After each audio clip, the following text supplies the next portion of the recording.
তো আমরা একটা কেস পেলাম, কেসটা দেখলাম গুনে 22 পেজ, অনেক বেশি লেখা, অনেক পড়া, ভিডিও নেই, ডায়াগ্রাম নেই, খুব প্যারা।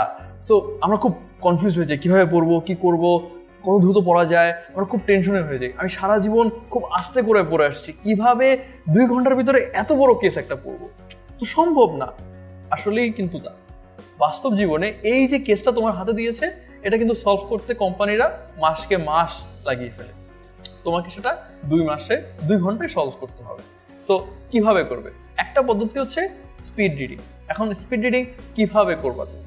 আমাদের গোলটা কি স্পিড রিডিং? আমাদের গোলটা হচ্ছে যে আসলে বোঝা যে আসলে কেসটা কি নিয়ে, কাকে নিয়ে, কেসটা কেমন, এটা জানা।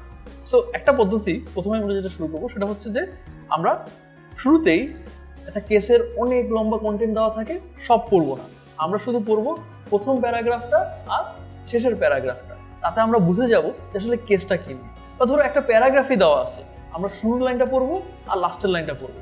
সাধারণত লেখা যে স্টাইল আছে ওই স্টাইলের মধ্যেই বলা থাকে যে আমরা শুরুতে একটা ইন্ট্রোডাকশনের একটা ভিতরে বলবো একটা ভালো কথা, লাস্টে বলবো যে আসলে কনক্লুশনে কি বলতে হয়। এক্স্যাক্টলি তাই। তো ওটা পড়লে আমি বুঝে যাবো যে আসলে কেসটা কি নিয়ে। সেকেন্ড যেটা হচ্ছে আমরা শুধু ইন্ট্রোডাকশন পড়বো আর কনক্লুশন পড়বো। আর ইন্ট্রোডাকশন কেন পড়বো? দেখো যে একটা কেসের ইন্ট্রোডাকশনটা একটু ছোট হয় এবং ওই ছোট অংশটাতেই পুরো কেসের একটা সারমর্ম দেওয়া থাকে, একটা সামারি দেওয়া থাকে। সো একটা ইন্ট্রোডাকশন পড়লে তুমি জানতে পারবা কোন কোম্পানি নিয়ে কেস এবং কোম্পানিটা কোন ইন্ডাস্ট্রিতে আছে, কি তাদের প্রবলেম, কে প্রবলেমটা ফেস করতেছে, কি প্রবলেমটা কি নিয়ে, এগুলো সবই তোমার ইন্ট্রোডাকশনে দেওয়া থাকে। তাহলে তুমি কনক্লুশনটা কেন পড়বা? কনক্লুশনেও কিন্তু ইন্ট্রোডাকশনে যে প্রবলেমটা দেওয়া আছে প্রবলেমটার সম্বন্ধে একটু বিস্তারিত দেওয়া থাকে এবং লাস্টে বলা থাকে তোমার কাছে কি চাওয়া হচ্ছে। সবসময় ইন্ট্রোডাকশনে বলা থাকে না যে তোমার কাছে কি চাওয়া হচ্ছে, কনক্লুশনে হয়তো বলা থাকবে যে আসলে আপনার কাছে যাওয়া হচ্ছে যে একটা মার্কেটিং বাজেট দিন, নতুন একটা প্রোডাক্ট ছাড়বো আর বাজেট দাও। তো তোমাকে এই যে এতগুলো কন্টেন্ট কেসের সবকিছু পড়া লাগবে না, এগুলো পড়ার আগেই তুমি জাস্ট ইন্ট্রোডাকশন এন্ড কনক্লুশন করে কেসের কাছে কি চাওয়া হচ্ছে সেটা তুমি জেনে যাবা।